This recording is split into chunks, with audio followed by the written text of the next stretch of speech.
नमस्कार, जनभावना टाइम्स में आपका स्वागत है। मैं हूं अंकिता। महाराष्ट्र में जारी सियासी संकट के बीच मुख्यमंत्री उद्धव ठाकरे ने महाराष्ट्र की जनता को संबोधित किया। फेसबुक लाइव पर लोगों को संबोधित करते हुए उद्धव ठाकरे ने कहा कि लोग विश्लेषण कर रहे थे कि मेरा चेहरा गिरा हुआ है, ये कोरोना की वजह से है और कुछ नहीं, बल्कि लंबे अरसे बाद मैं आप लोगों के सामने आया हूं।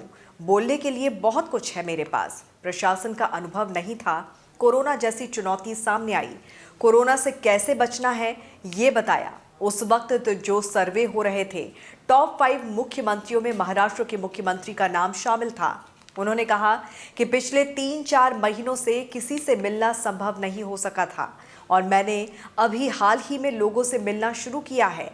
आगे उन्होंने कहा कि सेना और हिंदुत्व हमेशा बरकरार है। शिवसेना को हिंदुत्व से अलग नहीं किया जा सकता है और हिंदुत्व को शिवसेना से अलग नहीं किया जा सकता।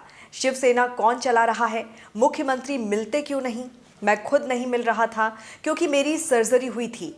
मैं जब नहीं मिल रहा था तब भी काम तो हो ही रहे थे।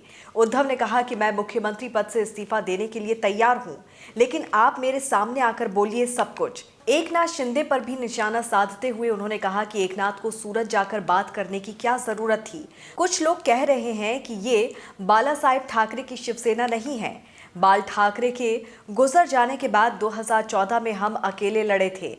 मैं पिछले 2.5 साल से सीएम हूं और जितने भी नेता चुने गए हैं वो सब बाल ठाकरे की शिवसेना पार्टी से हैं। आपको पता है, कुछ विधायक यहाँ पर नहीं है। कुछ लोग फोन कर कह रहे हैं कि वो लौटना चाहते हैं और कुछ को अलग अलग जगहों पर ले जाया गया है। एमएलसी चुनाव के बाद मैंने पूछा और देखा कि हमारे विधायक कहाँ हैं। मैंने हमेशा अपनी जिम्मेदारियों को निभाया है। मैं सीएम पद छोड़ने के लिए तैयार हूं, लेकिन मेरे बाद कोई शिव सैनिक ही सीएम बनेगा तो मुझे खुशी होगी। उद्धव ठाकरे ने कहा कि आज मैं आहत हूं, हैरान और आश्चर्यचकित हूं। अगर कांग्रेस और एनसीपी कहते हैं कि वो उद्धव को सीएम नहीं चाहते तो मैं समझ सकता हूं, लेकिन आज सुबह कमलनाथ ने मुझे फोन किया, कल शरद पवार ने मुझे फोन किया और कहा कि मैं आपके साथ हूं, मुझे आप पर भरोसा है। वे मुझे चाहते हैं, लेकिन अगर मेरे अपने लोग मुझे नहीं चाहते हैं तो मैं क्या कह सकता हूं? सूरत या कहीं और जाने के बजाय वो क्यों नहीं आते और मुझे मेरे चेहरे पर बताते हैं कि हम आपको अपने सीएम के रूप में नहीं चाहते हैं।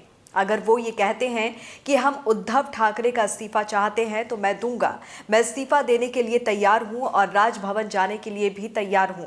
अगर एक भी व्यक्ति ने मुझे आकर बोला, मेरे पास उन लोगों के लिए भी सभी जवाब हैं जो कहते हैं कि ये बाला साहेब की शिवसेना नहीं है। कुछ लोग कहते हैं कि ये बाला साहेब की सेना नहीं है। मैं शिवसेना प्रमुख का पद छोड़ने को भी तैयार हूं, लेकिन जो लोग मुझे नहीं चाहते उन्हें मुझसे आमने सामने बात करनी चाहिए। ठाकरे ने आगे कहा कि शिवसेना अगर फिर से सत्ता में आती है तो मुझे सीएम पद स्वीकार करने में खुशी होगी, लेकिन आपको मुझे मेरी पीठ के पीछे नहीं बल्कि मुझे सामने आकर बताना होगा। फिलहाल मैं इस्तीफा देने के लिए तैयार हूं और इस तरह के पद आएंगे और जाएंगे। इस पर आपकी क्या राय है, ज़रूर हमें बताइए। खबरों को विस्तार से जानने के लिए आप हमारी वेबसाइट www.thejbt.com को लॉगिन कर सकते हैं। देश और दुनिया की तमाम खबरों के लिए आप देखते रहिए जनभावना टाइम्स। नमस्कार।